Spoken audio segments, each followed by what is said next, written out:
semuanya, selamat datang di podcast kami bertiga.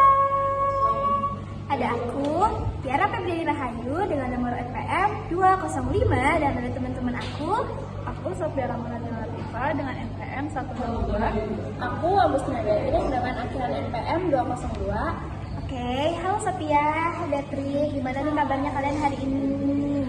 Aku kabarnya baik banget dan aku lagi semangat banget karena di podcast kali ini kita bakal ngomongin sesuatu yang topik yang menarik banget gak sih? Ya, kabar aku juga baik banget. Karena kita akan membahas tentang hubungan antara filsafat dengan ilmu pengetahuan. Oke, setuju banget. Karena banyak yang ngira kalau kita ngomongin filsafat tuh topiknya tuh kayak berat banget. Padahal kalau kita ngomongin ilmu, ya akarnya tuh di situ-situ aja. Karena kalau secara bahasa, filosofi itu kan gabungan dari dua kata dari bahasa Yunani, yaitu philos sama sophia. Kayak nama kamu ya Sophia, kalau boleh tahu apa sih artinya? Iya, bener banget. Jadi kalau Sophia atau Sofian itu artinya sederhana kayak kita tuh lagi mencintai kebijaksanaan atau kita tuh lagi mendalami ilmu pengetahuan sedalam-dalamnya gitu. Oke, kalau ilmu itu berasal dari bahasa Arab, yaitu ilmu yang artinya itu memahami. Jadi bisa dibilang filsafat itu cara berpikir yang dalam atau luas. Sedangkan ilmu pengetahuan itu cara yang lebih sistematis untuk menemukan fakta. Makanya filsafat disebut sebagai induk ilmu pengetahuan. Menurut kalian gimana?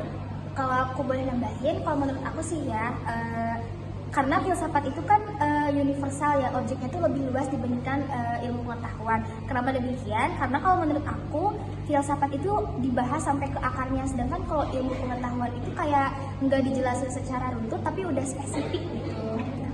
Iya setuju sih ya. Terus juga kalau mereka nih sama-sama ketemu di satu titik, yaitu mereka tuh sama-sama nggak mau nelan informasi mentah-mentah. Jadi mereka tuh harus terbuka sama kritik. Nah kalau nggak salah tuh ada 3 pilar utamanya kan?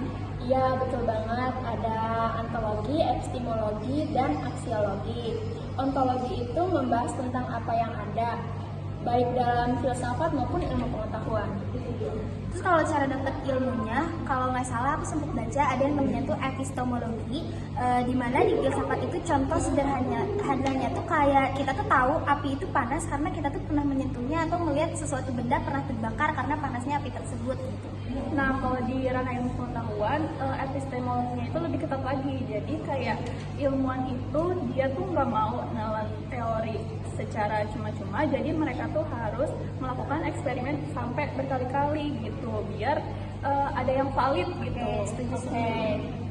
Kalau aksiologi itu berkaitan dengan nilai atau manfaat. Contohnya itu kita bisa memilih jujur saat ujian karena kita tahu kejujuran itu lebih luas daripada sekedar hasil.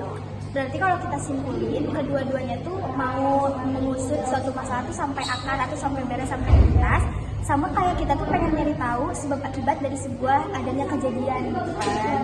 Nah ya itu benar banget. Terus tapi mereka tuh ada perbedaan. Jadi kalau misalkan filsafat itu dia pernyataan-pernyataan itu lebih mendalam lagi. Kalau misalkan ilmu pengetahuan dia tuh penjelasan atau pernyataannya tuh diobservasi secara langsung. Oke, jadi intinya itu filsafat itu adalah fondasi, sedangkan ilmu pengetahuan itu penerapannya. Jadi keduanya itu saling melengkapi. Aku setuju banget sih, kenapa kita tuh nggak boleh takut lagi kalau kita membahas filsafat.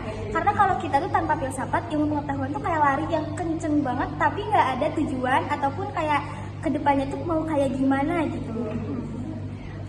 Keren banget sih penjelasan atau podcast kita kali ini tuh. Keren banget pokoknya. Mama kasih Kayak Sophia. obrolan kita tuh udah cukup dalam ya. Berarti kita kali ini. Terima kasih Sophia, terima kasih Patrick. Sampai ketemu lagi di podcast kita berikutnya. Wassalamualaikum warahmatullahi wabarakatuh.